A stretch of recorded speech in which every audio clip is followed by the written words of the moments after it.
ചില വേദനകളുണ്ട്, പുറത്താരും കാണാത്തത്, ഉള്ളിൻ്റെ ഉള്ളിൽ മാത്രം നമ്മൾ അറിയുന്നത്. പക്ഷെ അറിയാമോ, ആ ഇരുട്ടിൽ നിന്നാണ് ശരിക്കും ഏറ്റവും വലിയ ശക്തി ജനിക്കുന്നത്. സ്വന്തം ശബ്ദം കണ്ടെത്താനുള്ളൊരു ശക്തി. വരൂ, നമുക്ക് ആ ഒരു യാത്രയെപ്പറ്റി സംസാരിക്കാം. നോക്കൂ, ഈ കടൽ ചിപ്പി കണ്ടോ? പുറത്തുനിന്ന് നോക്കുമ്പോൾ എന്ത് ഭംഗിയാ അല്ലേ? തിളങ്ങുന്നുണ്ട്. പക്ഷെ ചിലർക്കിതൊരു തടവറ പോലെയാണ്. പുറമേ നിന്ന് കാണുന്നവർക്ക് എല്ലാം പെർഫെക്റ്റാണ്. പക്ഷെ ഉള്ളിൽ ശ്വാസം മുട്ടുന്ന ഒരു കെണി. അപ്പോ നമുക്കീ കഥ കേട്ടു തുടങ്ങാം. ഒരു മുത്തിന്റെ കണ്ണിലൂടെ. ആ ചിപ്പിക്കുള്ളിൽ ചുറ്റും കൂരിരുട്ടും പിന്നെ ഒറ്റപ്പെടലും മാത്രം അനുഭവിക്കുന്ന ഒരു മുത്തിന്റെ കഥ. കേട്ടില്ലേ ആ വാക്ക്? എനിക്ക് ചിപ്പികളെ വെറുപ്പാണ്, അതിൻ്റെ ഉള്ളിൽ വല്ലാതെ ഇരുട്ടാണെന്ന്. ആ വാക്കുകളിലെ വേദനയൊന്ന് ചിന്തിച്ചു നോക്കൂ.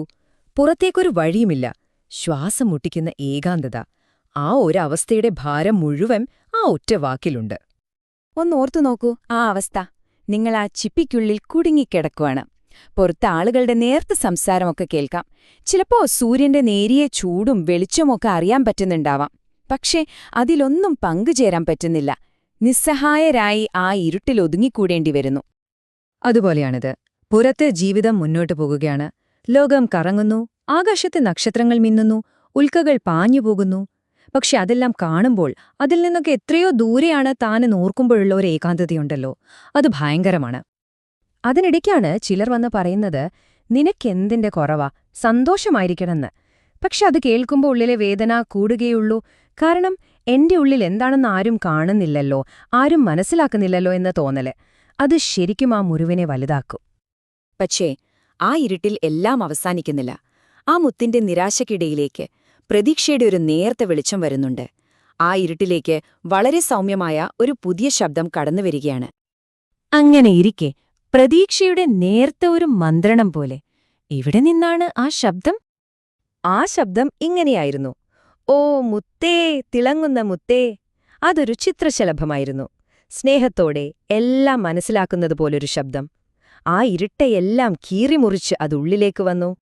അപ്പോഴാണ് കഥയുടെ ശരിക്കുള്ള ട്വിസ്റ്റ്. ആ ചിത്രശലഭം വെറുതെ വന്നതല്ല.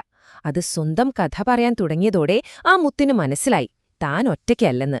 കാരണം ആ ചിത്രശലഭവും ഒരു കാലത്ത് ഇതുപോലെ വേദനയിൽ കുടുങ്ങിക്കിടക്കുകയായിരുന്നു. നോക്കൂ, ഒന്ന് ചിപ്പിക്കുള്ളിലെ മുത്ത്, മറ്റേത് കൊക്കൂണിനുള്ളിലെ പുഴു. രണ്ടും ഒരേ അവസ്ഥയല്ലേ? ചിത്രശലഭം പറയുകയാണ്, ഞാനും ഒരു കാലത്ത് ഒരു കൊക്കൂണിലായിരുന്നു. അതുകൊണ്ട് തന്നെ ആ മുത്തിന്റെ വേദന എന്താണെന്ന് അതിന് കൃത്യമായി അറിയാമായിരുന്നു. കാരണം അത് അനുഭവിച്ചറിഞ്ഞതാണ്. ആ കുക്കൂണിലായിരുന്നപ്പോൾ എന്തൊക്കെയാണ് ചിന്തിച്ചതെന്നറിയുമോ? ചിത്രശലഭം പറഞ്ഞു, ആദ്യം ഞാൻ എന്നെ തന്നെ കുറ്റപ്പെടുത്തി, പിന്നെ മറ്റുള്ളവരെ കുറ്റപ്പെടുത്തി. ഏതോ ഒരു രാജകുമാരൻ വന്ന് എന്നെ രക്ഷിക്കുമെന്ന് ഞാൻ സ്വപ്നം കണ്ടു. പക്ഷെ ഒന്നും നടന്നില്ല. ഞാൻ അവിടെ തന്നെ കുടുങ്ങിക്കിടന്നു. ഇത് കേൾക്കുമ്പോൾ നമുക്കും തോന്നില്ലേ, ഇതൊക്കെ നമ്മളും ചിന്തിച്ചിട്ടുള്ള കാര്യങ്ങളാണല്ലോ എന്ന്? അതെ, ഈ ചിന്തകളിൽ നിങ്ങൾ ഒറ്റയ്ക്കല്ല. അപ്പോ എങ്ങനെയാണ് പുറത്തു വന്നത്? അതാണ് ഏറ്റവും പ്രധാനപ്പെട്ട കാര്യം. ഇവിടെയാണ് കഥയുടെ ഗതി മാറുന്നത്. നിരാശയിൽ നിന്ന് സ്വന്തം ശക്തി തിരിച്ചറിയുന്നതിലേക്കുള്ള ഒരു യാത്ര തുടങ്ങിയാണ്. ചിത്രശലഭം പറഞ്ഞ ആ ഒരു വാചകം, അതാണ് ഇതിന്റെ എല്ലാം കാതൽ. ഞാൻ എന്റെ കൊക്കൂൺ സ്വയം പൊട്ടിച്ചു. കണ്ടോ, മറ്റാരും വന്ന് പൊട്ടിച്ചതല്ല. ആ ശക്തി ഉള്ളിൽ തന്നെയുണ്ടായിരുന്നു. അതിലും പ്രധാനപ്പെട്ട ഒരു കാര്യമുണ്ട്. ചിത്രശലഭം പറയുന്നു, മറ്റാരെങ്കിലും എന്റെ കുക്കൂൺ എനിക്കുവേണ്ടി പൊട്ടിച്ച് തന്നിരുന്നെങ്കിൽ ഞാൻ ഒരുപക്ഷെ അപ്പു തന്നെ ചത്തുപോവായിരുന്നു. കാരണം എന്താണെന്നറിയോ? ആ കുക്കൂൺ പൊട്ടിച്ച് പുറത്തു വരാനുള്ള ആ ഒരു പ്രയത്നമില്ലേ, ആ ഒരു സ്ട്രഗിൾ, അതാണ് ചിറകുകൾക്ക് പറക്കാനുള്ള ശക്തി കൊടുക്കുന്നത്. ആ പോരാട്ടം തന്നെയാണ് നമ്മളെ വളർത്തുന്നത്. അതുകൊണ്ട് നിങ്ങളുടെ വേദന നിങ്ങളുടെ ഒരു കുറവല്ല, അതൊരു ബലഹീനതയുമല്ല. ആ വേദന തന്നെയാണ് നാളെ നിങ്ങളുടെ ഏറ്റവും വലിയ ശക്തിയായി മാറാൻ പോകുന്നത്. അതിൽ നിന്നാണ് യഥാർത്ഥ സ്വാതന്ത്ര്യമുണ്ടാകുന്നത്. അപ്പോ മുന്നോട്ടെങ്ങനെ പോകണം? ചിത്രശലഭം കുറച്ചു കാര്യങ്ങൾ പറഞ്ഞു തരുന്നുണ്ട്. ഒന്നാമതായി, നിങ്ങളുടെ ഉള്ളിലെ ശക്തിയിൽ വിശ്വസിക്കുക. രണ്ടാമത്, ആ ദേഷ്യം വെറുപ്പുമൊക്കെയുണ്ടല്ലോ, അതിനെ വെറുതെ കളയാതെ ഒരു ഊർജ്ജമാക്കി മാറ്റുക. പിന്നെ പതുക്കെ മതി, സാവധാനത്തിൽ പക്ഷേ സ്ഥിരമായി മുന്നോട്ട് നീങ്ങുക. ഇതൊരു ഓർഡറൊന്നുമല്ല, സ്നേഹത്തോടെയുള്ള ഒരു ഉപദേശമാണ്. അങ്ങനെ പതിയെ പതിയെ നമ്മൾ ഇരുട്ടിൽ നിന്ന് വെളിച്ചത്തിലേക്ക് വരികയാണ്. ആ ചിപ്പിക്കുള്ളിൽ നിന്ന് പുറത്തെത്തിയാൽ എന്തായിരിക്കും കാത്തിരിക്കുന്നത്? പ്രതീക്ഷയുടെയും ഒരു പുതിയ തുടക്കത്തിന്റെയും ഒരു ലോകം. ചിന്തിച്ചു നോക്കൂ, ഉള്ളിൽ എന്തായിരുന്നു? വല്ലാത്ത ഇരുട്ട്. പക്ഷെ പുറത്തോ നല്ല വെളിച്ചമാണ്. ആ വ്യത്യാസം, അതുതന്നെയാണ് ഏറ്റവും വലിയ പ്രതീക്ഷ. ആ വെളിച്ചം അത്ര ദൂരെയല്ല.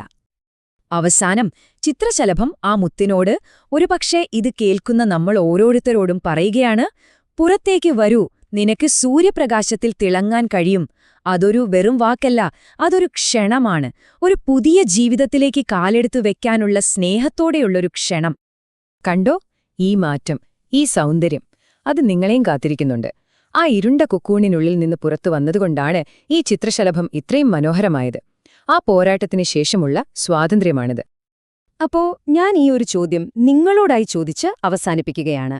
നിങ്ങളുടെ സ്വന്തം വെളിച്ചത്തിലേക്ക്, ആ തിളക്കത്തിലേക്ക് നിങ്ങൾക്ക് ഇന്നെടുക്കാൻ കഴിയുന്ന വളരെ ചെറിയൊരു ചുവട് എന്തായിരിക്കും? ഒന്നാലോചിച്ചു നോക്കൂ.